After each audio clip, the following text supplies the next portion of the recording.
When you have to shoot, shoot, don't talk.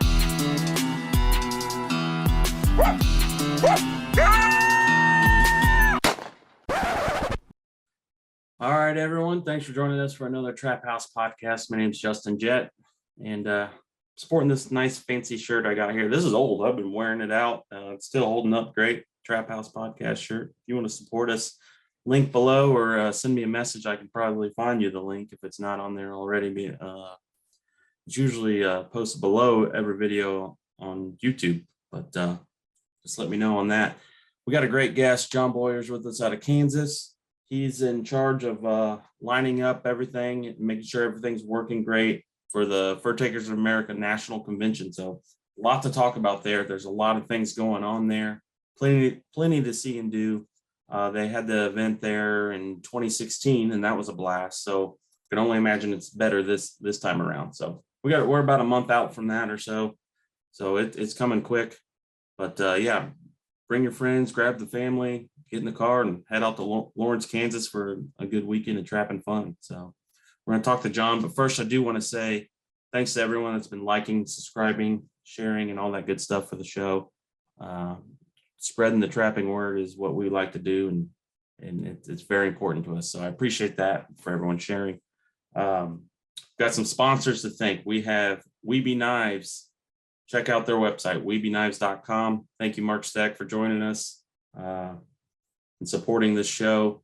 He's got a great line of knives to choose from, depending on what you're looking to do. He's probably got a good option for you. We use his knives and stuff there in our taxidermy shop. We also use them on the trap line as well. So plenty to choose from. Check out weebyknives.com. Also, Top Lot Stretcher Company makes an incredible adjustable stretcher that we like to use, the wooden stretcher.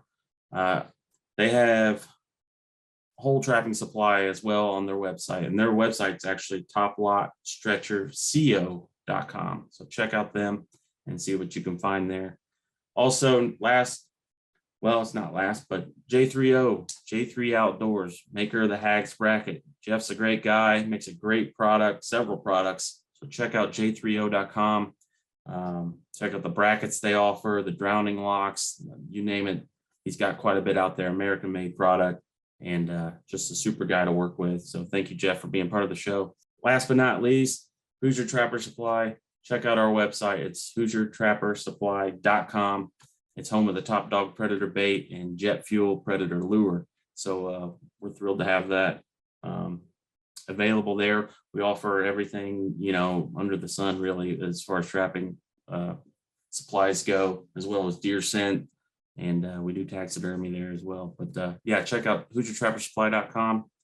I think that's it. I'm going to quit rambling here and let's go talk to John and see what he has to say about this convention. Okay.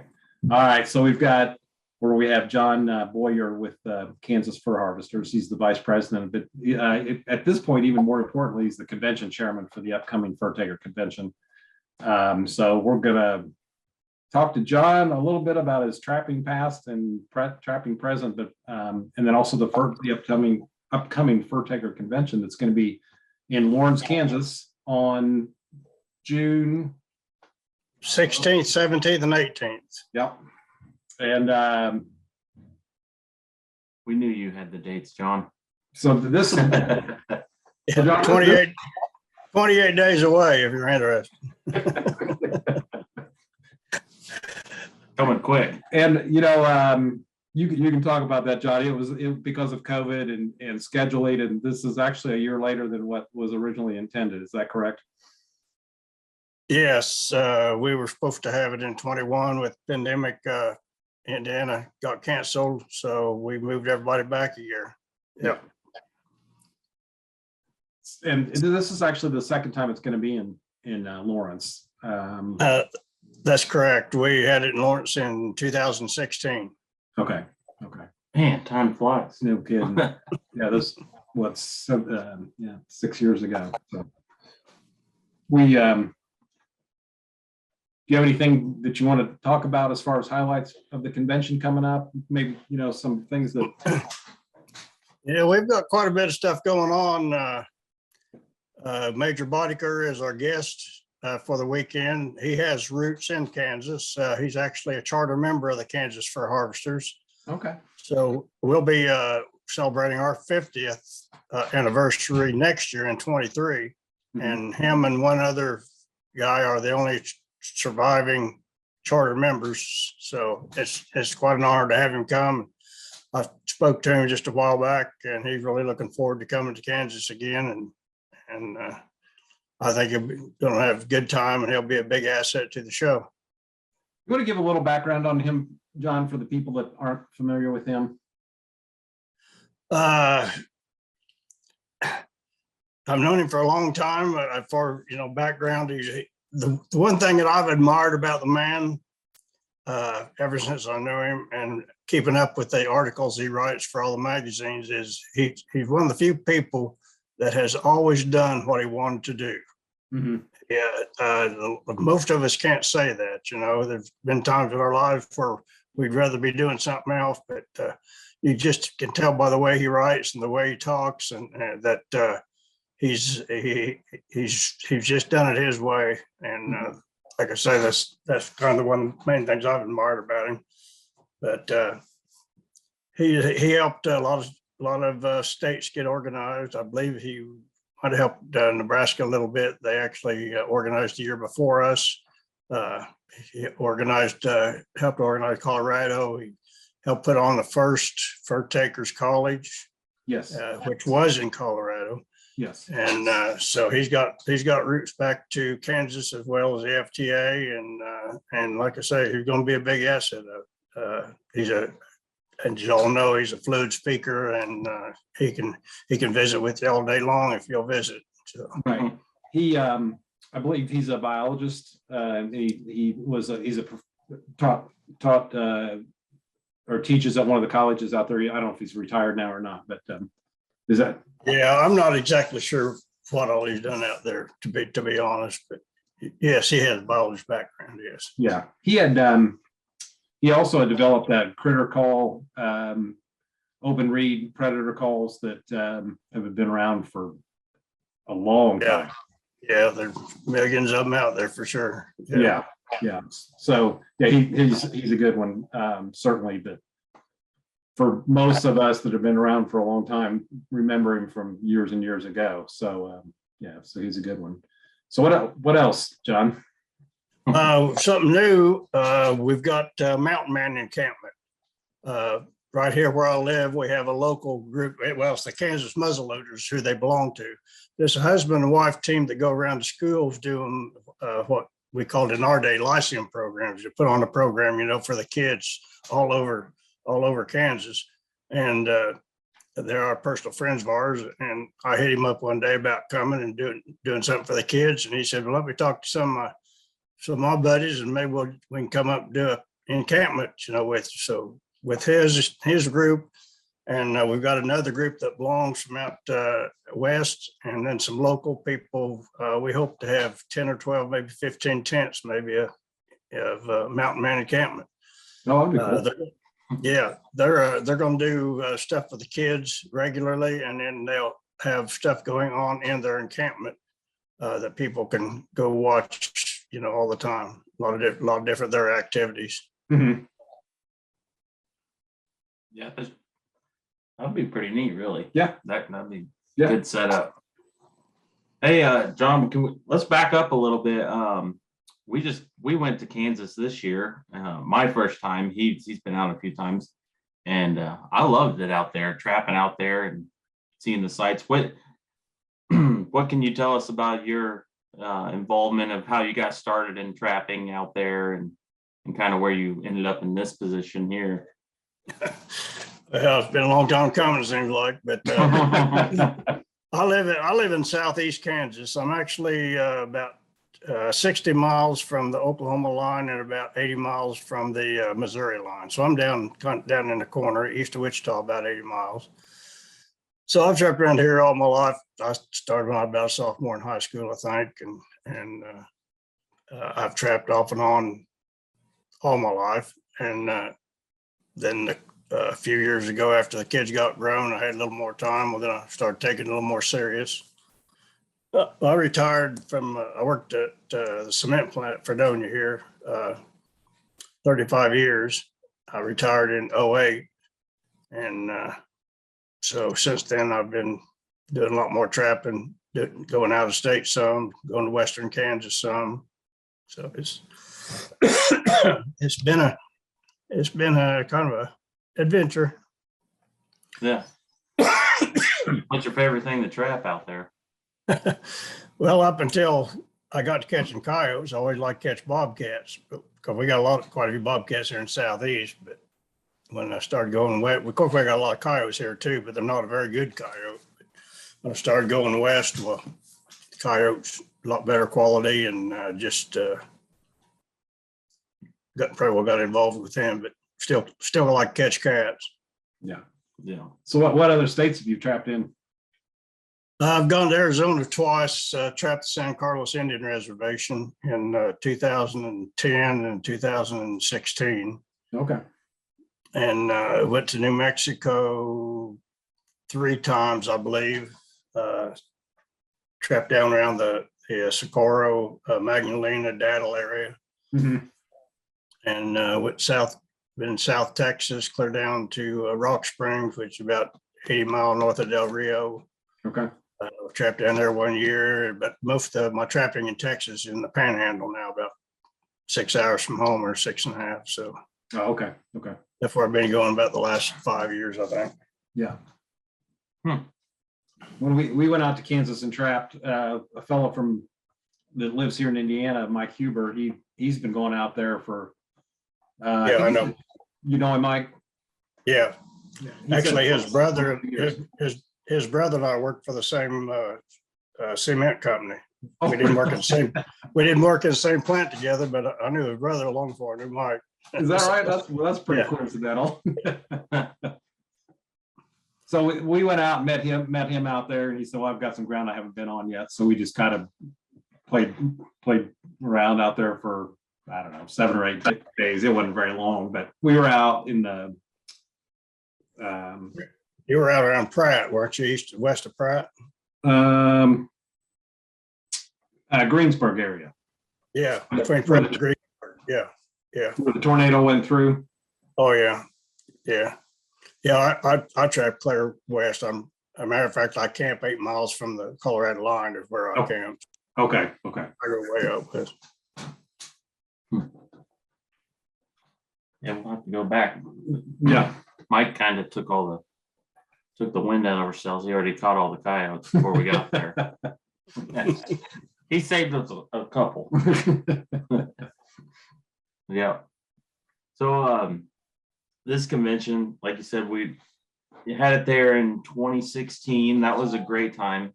We love the downtown area and that college area. What is that? Lawrence, downtown Lawrence. Yeah. It is. It's a real historic town. It played a major role in the settling of the West and the Civil War and stuff, But actually, there was only one battle ever, Civil War battle fought on Kansas ground, but it still had a lot of borderline excitement just because of trying to be taken over for sure. Mhm. There's a lot of stuff to see. There's a lot of stuff in the area. If you want to drive 30 miles almost any direction, there's just a lot of stuff to see. So it's a destination vacation is what it can be for sure. Mhm. And there that main, I guess, is the main street going through Kansas. I mean, Lawrence, some really good restaurants along there. So the families that want to go in and eat supper or lunch in town, it's a nice collection. Like we said, it's a college town, so there's quite a bit to. Oh yeah, there's a lot going on, and I-70 is right on the north side of Lawrence. So I-70 is nationwide, east to west. So Right. you just jump off I-70 and you're in Lawrence. And fairgrounds down the southeast corner, and there's plenty of restaurants, plenty of motels. The host hotel is sold out and has been for quite a while. They actually gave us more rooms than I booked at the same price, and when we ran out of rooms, if we had to have people go other places, but yeah. Yeah. Now, we're still doing the kids cave thing, right? We've got, and Christina kind of spearheaded this. She's calling it the Conservation Kids Camp. Kids camp. You What's got- that? You guys see that? Yeah. Yep. Move it in or out, or can you see it all right? Pull Move it back a hair. towards you, John. Kids Okay. camp. Anyway, Christine's got that. I just sent the program to the printer just the other day. This was actually the last page I was waiting on.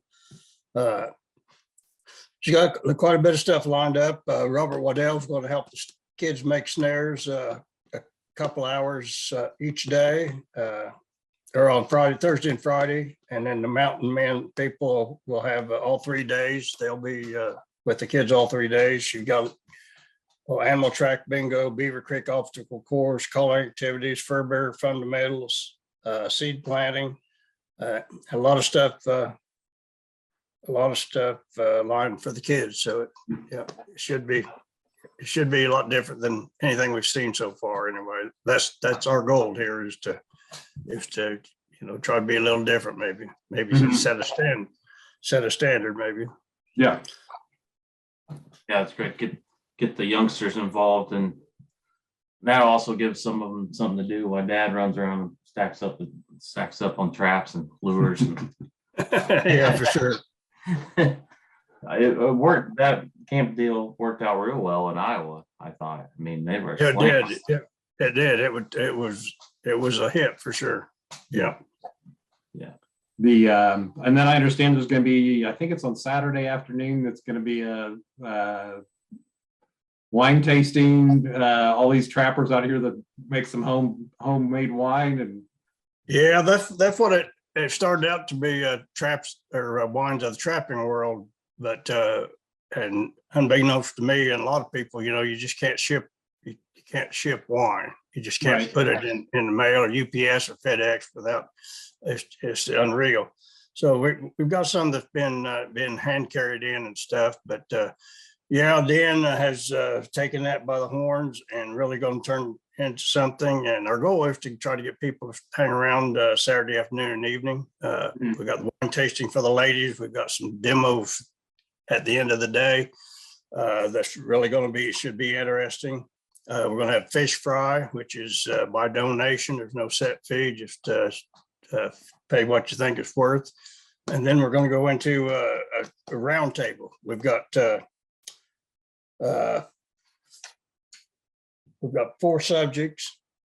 First, Major Boddicker is going to talk again for a little bit. And then we're going to do a round table with lure making and usage, water trapping, land trapping, and out-of-state trapping. So that should take most of the evening, but I know in Virginia, they had a kind of a trappers round table on Sunday morning after the whole show was over, and there were 60 or 70 people stayed around Sunday morning for that. really, Great. So we're hoping that, maybe we can get, people to stay a little longer maybe. But we got a lot of stuff going on, a lot of workshops, the demo area, of course, be going, all the top demo people. And while that's going on in one area, there'll be workshops going on in a couple other areas. So there's always going to be a conflict, but you can't help that. If you're going to have so much stuff in 3 days, you're going to do 2 things at once. It's just the way it is. But we've got a little fur handling. We've got some nuisance wildlife control. At least time I was going to do it, fleshing and skinning knife sharpening. And then the death ray usage too, if you're going to throw in that with that. Let's see, we've got a Matt Peak, the Kansas wildlife biologist, or actually research biologist. He's going to do a talk on how trappers can use science to their advantage. And I don't know whether you've ever had the pleasure of listening to Matt, but he's one of the guys that he's well thought of in the United States. He said on a lot of committees, wildlife committees throughout. And when he decides he wants to change something in Kansas, he has I's dotted, is their T's crossed, and I've sat in a lot of commission meetings with him, and I've never heard him turn him down yet when he got everything to back up what he wants and can answer the questions. So we do have a fellow going to do a coyote grading. I just had the pleasure of meeting him just past winter. I sold him quite a bit of fur and worked out really well, but he's been at it a long time and pretty knowledgeable on coyotes. So that should be good. We got to do a little trap collecting seminar workshop. So something for everybody. Yeah, that's definitely a packed schedule. So who's doing the trap collecting? Is that going to be Tom Parr? No, Tom he's got an obligation that weekend. It's going to be a local guy that is Tom's buddy, Marty. And I'm going to say it wrong. Criqui. Okay. He actually lives around there close, but Tom recommended him, and I forget. Tom told me why he couldn't make it, but he said that Marty would probably do it and do it well. So yeah, so we've got that. And then you'll have that was the rundown of the workshops that you were given, John. We've got one talking to the public. That'll be Dave Eccles and Dave Hastings are putting that on. Eric is putting on the writing and photography tips for the magazine. Leon Winchell's doing some fur handling. Jackie Reed's doing a fur handling. I think he's going to do a beaver from carcass to board. I think he's going to do it the whole thing. I think that's what he has planned. Let's see.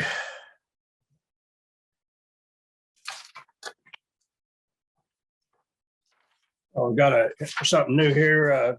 Came up not in one of the meetings. You probably remember Trapper's Guide to Social Media. Going to help, I guess, trappers how to use this computer and all social media. So that's put on by Eric and Christina Jones. For hat making, Maloney's are going to do the hat making again. And the wine tasting, that just about wraps up the workshops. Okay. Are you getting the demo? I'm not. Oh, okay. He got lined up for demos. I do too have that in front of me. We've got Clay Keach, Marty Smith, Kylie Eastwood, and she just graduated from high school. She's trapped with her dad a lot. It'll be her first time doing it. We tried to keep a female demo person on each day, if what they tried to do. So I think that's good. Gerald Smith, Gary Jepson, Jeff Dunnier, EJ Kelly, Doug McKenzie, Rick Hemslett, Tom and John Bodette, Dave Eccles, Casey Shootman, Mike Fisher, Robert Waddell, Kerry Freely, Lee Steinmeier, Tim Wilson, and Tommy Alexander, Cletus Richards, Dale Billingsley, Ed Snyder, Mark Connor, and Jackie Reed, Liesel, Red O'Hearn, Beth Acolyte. Yeah, I can't. That's about a better warrior. Derek Search, and then Robert Waddell and Dale Billings is going to do an animal byproducts, how to take care of salvage glands, how to salvage for the meat market, that kind of stuff. That'll be one of the ones. That'll be late Saturday afternoon. We thought that would be a good interest, maybe. Yeah. Skulls and that kind of stuff. So, yeah, it's a pretty good lineup. Yeah, that's quite actually quite a lineup between all those demos and the workshops. So yeah, there is a lot to do, a lot of definitely a lot going on for Fur Turkey Convention. And for those of you listening that are in the East, it's not that bad of a drive to go to eastern Kansas. It's not, you just got to cross Missouri. So it's not, it doesn't sound like it's as far as, it sounds further than it is. So let me put Yeah, that. it's only about less than 30 miles from the Missouri line, actually. Right. Maybe 30. I don't think it's over 30 miles. Yeah, I know. Back in 2016, we drove it in easily in a day, and we when we got there, it wasn't a big, Yeah. We've had a lot of interest if phone calls and emails and stuff from people mean anything. I just got a email from a lady and her husband from Georgia yesterday. Want to know about the camping. They were going to drive up from Georgia. A couple from or two guys, at least two guys coming from New Mexico. One guy actually from Alaska, and he's coming down, I think, to the NTA Northeast in Idaho, and then from there he's coming to Kansas to the FTA. So, oh, cool. I don't know how many calls and stuff I fielded in the last 30 days. It's just a lot. Just lose track of. That's good. That's good. Yeah, a lot of buzz around it. So glad to hear that. It is. I do, and I don't think I've ever told you, John, but I appreciate everything you do. When I think of Kansas trappers associations and all that, your face comes to mind first thing. So appreciate it, and all your hard work trying to get, help out and get this convention going. I don't think. Go ahead, John. Anybody's ever put one on knows what it takes, and it's people that haven't ever put one on, when they put on their first one, they they don't realize what they're getting into. I tell everybody that if you got somebody thinking about doing it and you want to talk them out of it, have them talk to me first. Well, you must have not learned your lesson the first time, because you came back. No. I've been doing our Kansas conventions for, God, I don't know, since the early 2000s. We move around the state. We've got like a 4 or 5 town rotation. We move them every year, but you always got somebody boots on the ground at local, and then just somebody to make sure it gets all done and stuff. But, Right. yeah. Yeah, there is a lot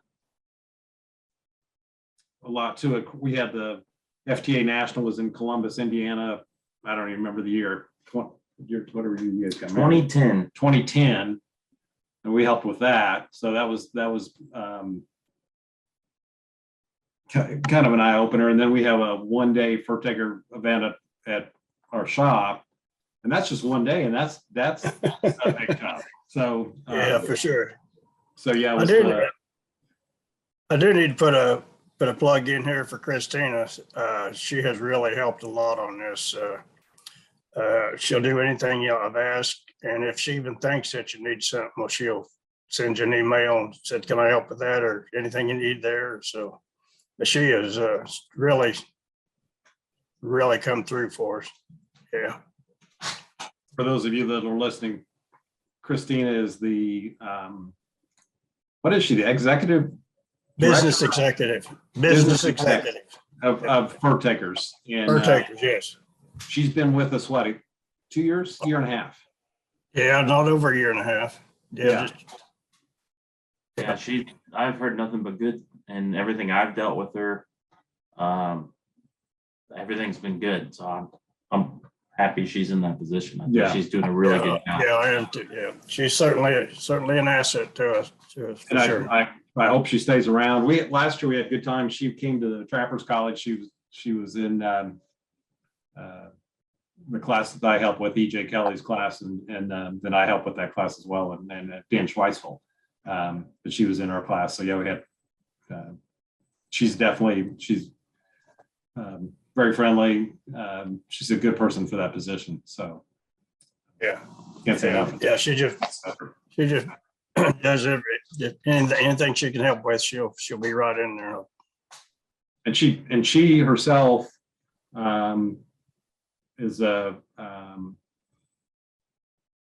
very active hunter, and she actually got out, even though she lives in the poor trapping state of New Jersey. She got out and trapped some beavers last year, and so she was, and she had taken a trapper's ed class in the state at some point in the past, but so she does actually have a connection to trapping as well as, but she's been a hunter too, so for quite a number of years. So she has an outdoor background and interest. She's just not just an unrelated business person. So for the FTA,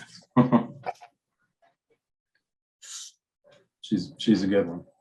Oh, hey, talk about are you in the position to talk about the adventure auction? I am not. Okay. I'm not up to speed on that. The only one I know about is my fishing trip. So, but no, I'm not up to speed on that at all. No. Okay. So as a fundraiser, and Robert Waddell heads this up, there's an adventure auction and that you can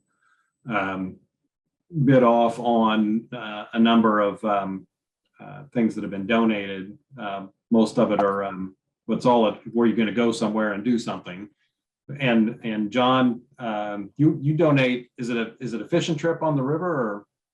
Yeah, it's on a lake down here, just into Oklahoma, right across the line from me. Yeah. Yeah, I took 2 or 3. Well, actually, this time I had 4. They brought their granddaughter along, and we didn't have a good trip this year. We had before, but actually, the same people bought the trip 3 times.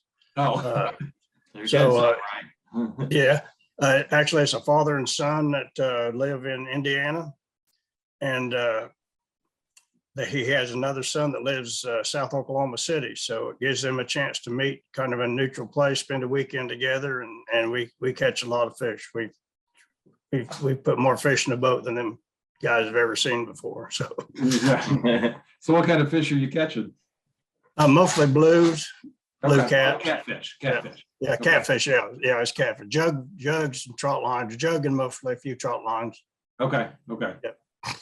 So, do you go to Oklahoma because there's not a place to do it in your area, or is it the way the fishing laws are?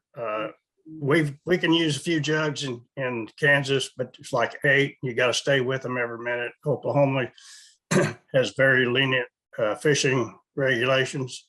I can set 20 jugs per man, 3 hooks on a jug, and then legally you can actually set 100 hooks per person. Okay, so that's a lot. That's a lot, but they got a lot of fish.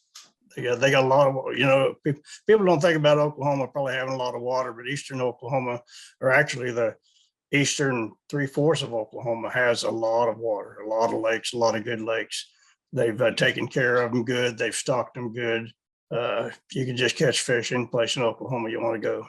Mm-hmm. Interesting. Actually, I live right on the tributary. This lake that we fish, I live on the tributaries of 2 lakes that come together just south of me, about 6 or 7 miles, and then they run into this lake. So we get all our local fish come up out of that lake. They come up the river to us. If it wasn't for that, we wouldn't hardly have any fish here. No, okay. So you said you catch mostly blue catfish? Yeah. Okay. Yeah. Anything really big? Oh, I think the biggest one I've caught on one of these trips is 38 pounds. We caught some flatheads in the 30s, but on one of these pay trips or adventure auction trips, we haven't caught any great big fish. Okay. So of those fish, which one's your favorite ones to eat? Well, I've always been a flathead person, but that blue cat is really good. Yeah. Any of it's good. You trim it up, take care of it, just like any other wild game. You got to take care of it. Right. But it's good eating. Yeah. And Saturday afternoon at the convention, you'll get a chance to eat some of it. So. Good deal. I didn't realize that. It was probably 20 years ago or so. I didn't realize how good flatheads were, because you got to have somebody basically tell you or whatever, because it's not a fish that I don't think most people think, oh, that really looks like a good fish to eat, but yeah, that is a good fish. So. Yeah, it is. Yep. For sure. Making me hungry, actually. Honestly, I'm getting hungry now. What else, Charlie? Anything else we should be? Got anything else you want to add, John? Yeah, we don't want to miss anything, you know. Yeah, I was just looking over, I printed out some stuff so I'd have it in front of me because I can't remember anything. It's I think it's going to be a good show, you know. We need to get people through the gate. We got to pay expenses. You know, with everything else going on that weekend, it did hurt us vendor wise. It hurt us in our table rental, you know. Mhm.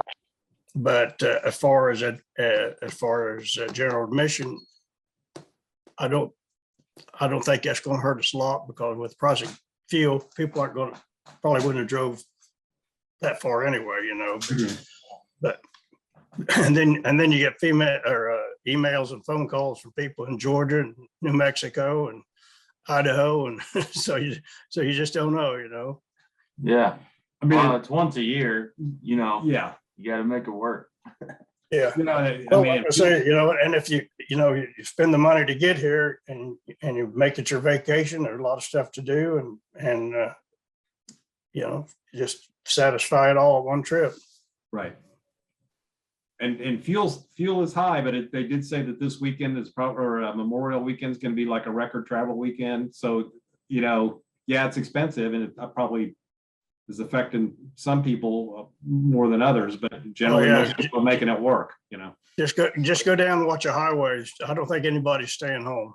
No, I mean, no. the traffic is horrendous. Yeah, I live right here just off that, a couple of miles or a mile and a half off that 400 highway that runs southeast and northwest into Colorado. And it's a busy road. I mean, it's just they're finding a fuel and paying for it some way. yeah. They and you said the highways or Interstate 70, that we're just south of Indianapolis, so we get on 70 to just take it. We don't even need the GPS straight shot. Get to Lawrence. So it's Yep. straight there. So Yeah. All right, John. Well, I appreciate you, filling us in on all the juicy details. We're looking forward to it. yeah, looking forward to coming out and hopefully for those of you listening to this, hopefully you come out, enjoy the convention. As you can see, there's an awful lot going on and having a lot of programs, workshop, the vendors, the whole package is there. So one other thing I would like to mention, I just thought of it, is there's the Tourism Bureau in Lawrence is called Explore Lawrence is the name of it.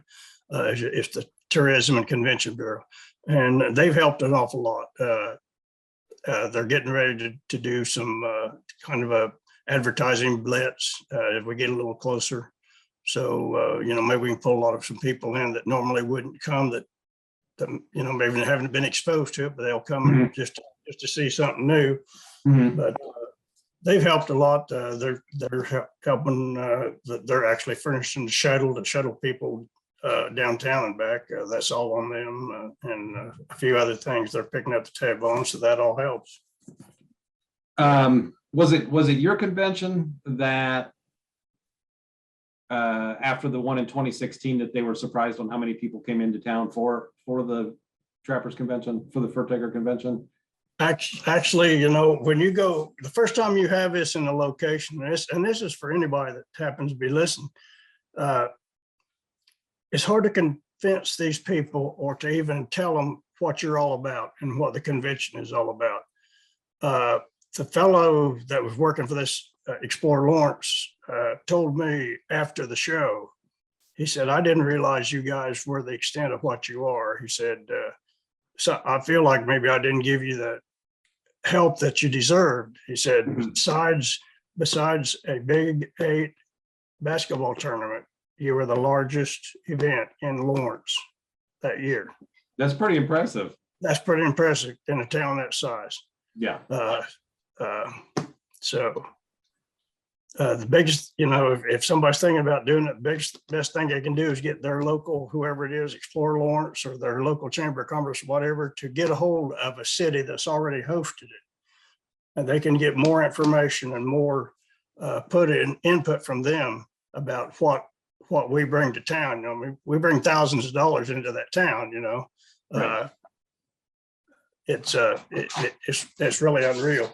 Now, you go to a person that's completely disconnected from trapping or maybe even the outdoor industry, outdoor hunting or whatever, and they're thinking, scratching their head. You go, you got to be kidding me. So,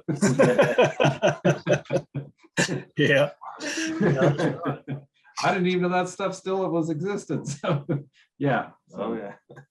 So that's a good story and or a good example of